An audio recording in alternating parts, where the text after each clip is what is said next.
BNP chairperson Begum Khaleda জিয়ার গুরুতর অসুস্থ অবস্থার জন্য দুর্নীতি দমন কমিশনের 2 আইনজীবীকে দায়ী করেছেন দলটির সিনিয়র যুগ্ম মহাসচিব রুহুল কবির রিজভী। অনতিবিলম্বে ওই দুইজনকে গ্রেফতার করে বিচারের দাবিও জানিয়েছেন তিনি বলেছেন, খালেদা জিয়ার আজকে গুরুতর অসুস্থ অবস্থার জন্য দায়ী পিপি মোশারেফ হোসেন কাজল এবং দুদকের আওয়ামী লীগের দালাল প্রধান আইনজীবী খুরশিদ আলম খান। এই সাবেক ছাত্রলীগের ক্যাডার ফ্যাসিস্ট হাসিনার নির্দেশে সম্পূর্ণ মিথ্যা মামলায় দোষী সাব্যস্ত করে দেশনেত্রীকে বছরের পর বছর কারাগারের স্যাঁতস্যাঁতে অন্ধকার প্রকোষ্ঠে বিনা চিকিৎসায় আবদ্ধ রেখেছিলেন।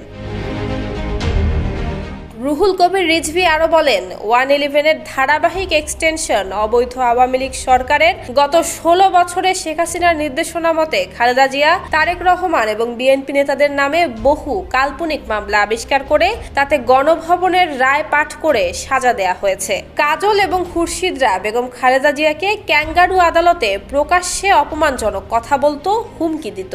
দেশনায়ক তারেক রহমান সম্পর্কেও কটূক্তি করেছে তারা। 250-টিরও বেশি ডিজাইন অপশন নিয়ে ওয়ালটন স্মার্ট ফ্রিজ, বোঝে আপনার প্রয়োজন।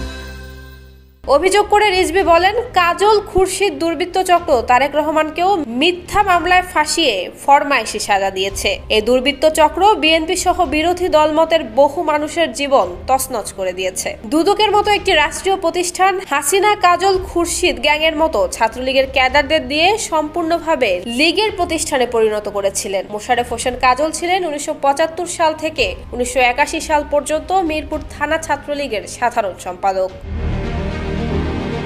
বিএনপির সিনিয়র যুগ্ম মহাসচিব বলেন, দুদককেই দায়িত্ব দেওয়া হয়েছিল বিএনপি চেয়ারপারসন বেগম খালেদা জিয়া এবং দেশনায়ক তারেক রহমান, ওনার সহধর্মিনী ডাক্তার জোবাইদা রহমান সহ বিএনপি নেতাদের বিরুদ্ধে খড়গ চালিয়ে যাওয়ার জন্য।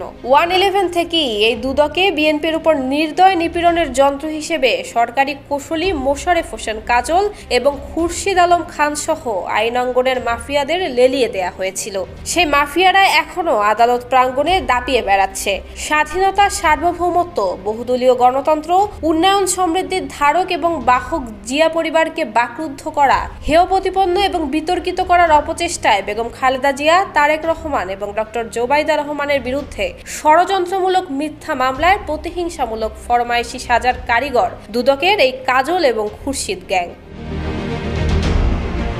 গত বৃহস্পতিবার রাজধানীর নয়াপল্টনে বিএনপির কেন্দ্রীয় কার্যালয়ে দলটির সিনিয়র যুগ্ম মহাসচিব রুহুল কবির রিজভী এক সংবাদ সম্মেলনে এসব দাবি জানান। সংবাদ সম্মেলনে আরো উপস্থিত ছিলেন বিএনপির যুগ্ম মহাসচিব অ্যাডভোকেট আব্দুস সালাম আজাদ, সাংগঠনিক সম্পাদক কাজী সাইদুল আলম বাবুল, কেন্দ্রীয় নেতা মীর শারাফাত আলী সহ আরো অনেকে।